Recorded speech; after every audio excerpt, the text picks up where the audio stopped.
Jagrata. One of the most touchy subjects for people along the path is emotions. In order to have a real solid spiritual base for dealing with emotions, one has to understand first what emotions are. Most people have no idea. They either see them as problems. Some academic, intellectual type people see emotions as just disturbances, problems that are to be pushed aside, that only people that don't have right understanding or have themselves together have emotions. So obviously, with this lack of understanding, they suppress. And these energies which are ununderstood cause understandable problems. On the other extreme, you have people who worship emotions. You have people who think that emotions are the only thing worth having. They are so real. They are so amazingly vibrant. Like if you're bored and you have a good emotion, it could make your day. All right? They're so filled with energy, aren't they? So packed, chock-filled with energy. And such people don't even care what kind of emotion they have. If they have a good siege of anger, that's a rush. If fear, bungee jumping or jumping with a parachute that has 50-50 chance or something, it generates a tremendous sense of energy, of a rush. And this is emotion. Or love, very nice emotion, but it doesn't matter. It only matters that don't leave me bored, don't leave me dull. I just want to have this energy rush. And to such people, all emotions are what make life worth living. And they don't want to block anything, they don't want to deal with anything, they just want to have all of these real experiences, even though they're momentary. And such people start running after life and create all sorts of disturbances, trying to keep their emotions open and going. So you have these two extremes. People who define emotions as problems, and people who define emotions as truly the nectar or meaning or purpose of life, to get the Shakti, the energy, out of that thing, that rush. Neither person asks the question, what is an emotion? What is it meant to be? What is its purpose? It's like a part of your body. If there's a part of your body, it has a purpose. There's a reason it exists. And if you understand its nature, then you can understand what you're supposed to be doing with it and how to come in harmony. Now, people don't really want to know the answer to this. I'll tell you that right now. Very few people want to know the truth. Emotions are disturbed and blocked energy. In the true state of things, there are no emotions. I'm sorry. The yogi will teach you that. If there are no blockages, there are no emotions. There's only this continuous rush of energy shooting through your heart, shooting through each of your energy centers. You can understand, deep behind, there's a river of ecstasy. Go there. Bathe in it. Drown in it.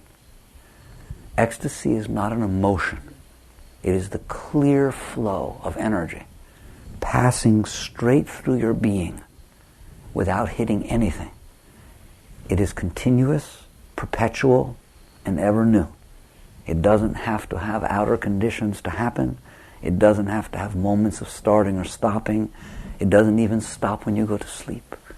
If you're truly open, it goes on in your sleep. Your dreams are filled with ecstasy.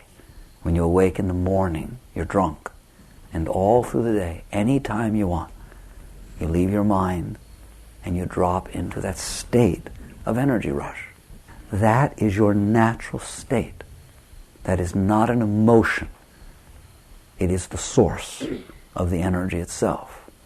If there is blockage in that flow, like rocks put into a swiftly flowing stream, it will create eddies and currents. That is what your emotions are. That is what you feel as these emotions shooting up inside of you. It is energy that is blocked to a greater or lesser extent, and it takes on the tinge of what's blocking it. So if you have blocked within you fear, paranoia, survival, that type of anticipatory type thing, then when the energy tries to flow through you, and it is always doing that, it will hit this blockage. If the blockage is not tremendously strong, the energy will make it around the blockage, but not in a smooth, even sense. It will be like eddies, like currents. And all of a sudden you will feel it rush because it was blocked. And it will have an edge to it. And that edge will hit your system, and you will experience it as what you define as feeling and emotion. And this is what anger is, this is what fear is, this is what anxiety, self-consciousness, any of these things are energy blocked that is making it through and taking on the color or tinge of the blockage that was blocking it. So emotions are not a natural state. They are the result of humanness. When the energy of God is unable to realize itself as itself and flow accordingly, what you end up with is a human. And a human has all of the characteristics of unpredictable and so on, because the energy is blocked, suppressed, affected, and at any given moment it could manifest any given way. And this is why we all feel such different things and behave so different ways. Yukteswar said to Yogananda that only when a person is seated with God can they be trusted. Period. Only once a person has attained to that absolute state can they completely be trusted. Because otherwise their energy will vary. And because their energy varies, their emotions will vary. And because their emotions vary, their thought will vary. And because there's all this varying going on, their behavior will vary. And you have standing before you a human being. Once the blockages are gone and the energy is steady, there is no longer variation. There is just clarity, oneness, always steady. There's no struggle even going on. There's just this awareness. So emotions are the result of blockages. If you push the emotions away, as in the first case we talked about, you are increasing the blockages, and those energies underneath will cause tremendous disturbance to your inner being, and ultimately will explode and cause disturbances to your outside world. If, on the other hand, you sit there and worship emotions as if they are holy, as if there's something divine about them, as if there's something true or real about them, more importantly, as if they are who you are, they are your deeper being, then what you are doing is worshiping your blockages. And what you will do is every time the energy tries to go past your blockage, you will encourage it up, and you will like sip off the drug, and you will get a quick rush. All right? That's all it does, a quick rush. Then the energies will drop back down after they dissipate, and you will go through highs and lows. People who are highly emotional go through highs and lows constantly. You can't trust their behavior. They are what we call emotional people. We have that term. So emotions are not to be suppressed, and emotions are not to be worshipped. What should somebody do with emotions? The first thing is you have to be able to stay behind them. If you're afraid of them, if the energy that they bring with them is like a challenge, then what you will do is suppress them. You will push them away, and you will have this problem. So you have to remain centered enough to let the emotions come up and not push them back down. But neither do you sip of them. They are not something to live off of. They will destroy you because they cannot stay steady, because they are the result of blockages.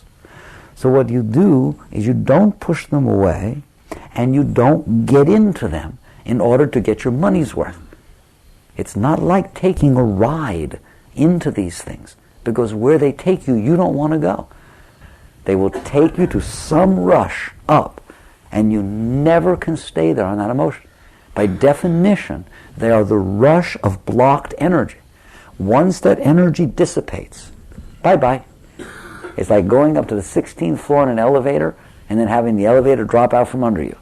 Sorry, you are better off when you started from, because they are not going to take you up. Have you seen that? who has ever had an emotion that took them up and stayed there. It's impossible. It is not their nature. Their nature is blocked energy exploding out beyond the blockage. Therefore, they will, like a volcano, rush you up, and then you're dead. And they bring with them afterwards this fallout.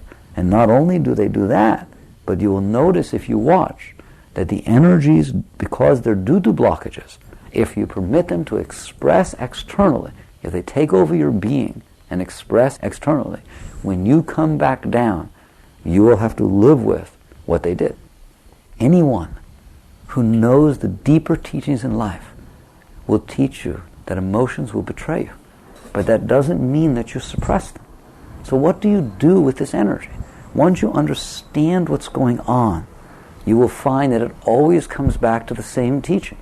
If the emotions are energy rushing up and hitting a blockage and making it through for a moment, then by definition these emotions are underneath the blockage. They are hitting the blockage. Just as the water rushing around a rock in the rapids are hitting the rock. Water can erode. That is where the valleys come from and the mountains and things.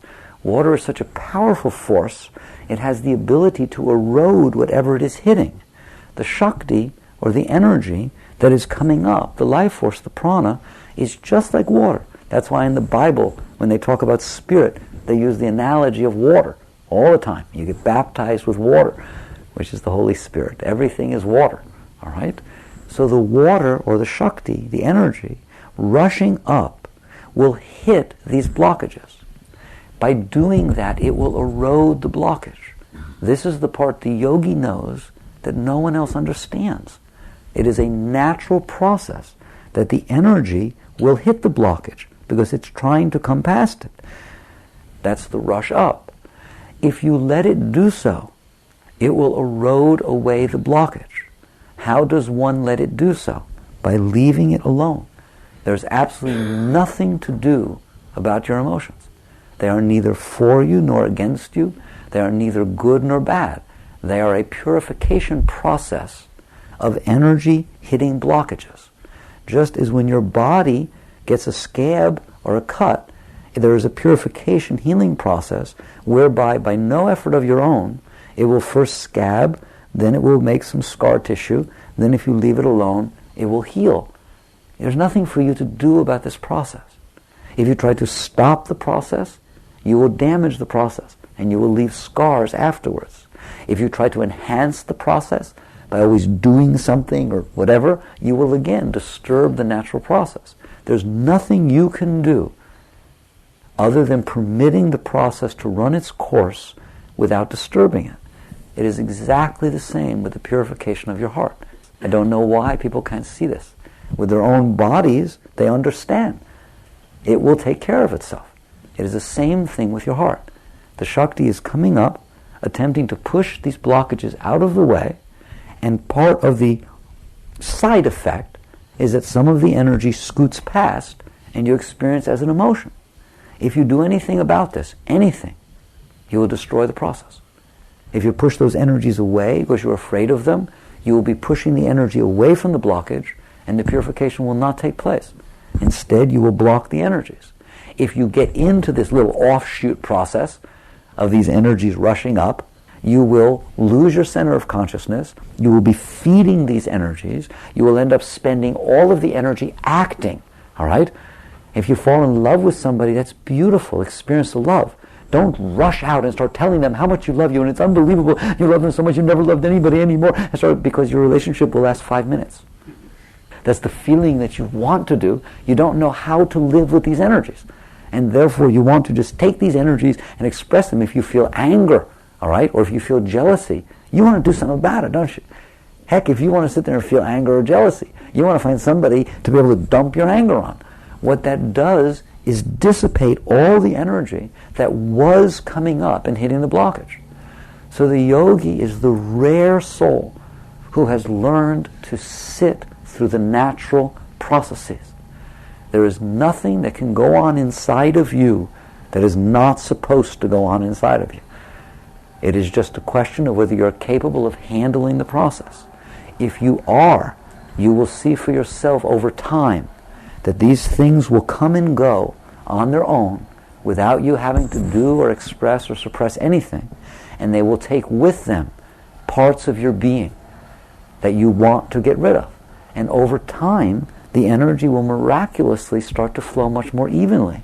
And you will stop being bothered by these fluctuations of emotions. Do not worship your emotions. Do not hate them. Do not love them. They are the side effect of the purification process of the Shakti doing her work. Tolerate this. Breathe through this. Sit quietly. Honor the process. And if you feel changes in emotions, see those as what they are. They're evidence of the Shakti doing her work. There's nothing to do about them. Don't rush out and change your life because you feel an emotion. Don't dump it on people. Don't talk about it. Don't get all involved. Let it go on inside of you so that it can do its holy work of purifying and healing your heart. Don't blame it on anybody. Don't feel badly about yourself because it's going on. And don't get into expressing every single emotion that passes through you as if it's some God-given gift for you. Now we have seen what an emotion is. What you feel as an emotion is a side effect, a spillover of the purification process of Shakti hitting your blockages. Proof is, when there are no more blockages, there are no more emotions. There are no more emotions. The yogi who can sit with fixed eye, half open, half closed, is not suppressing or denying or avoiding their being. They are drowning in it. The ecstasy going on inside is so strong that they could not possibly bring all their attention outside. They just have to fight to even keep it out at all. That is what takes the place of emotion. Oh, what hast thou done to me? Wave upon wave of endless joy saturates me day and night. Throng upon throng of ecstasy. What hast thou done to me? And God's answer, I have replaced your emotions with my being. So you have a choice. Don't get caught in this stuff. Utilize the energies for what they were meant to do, to take you to God. Jagrata.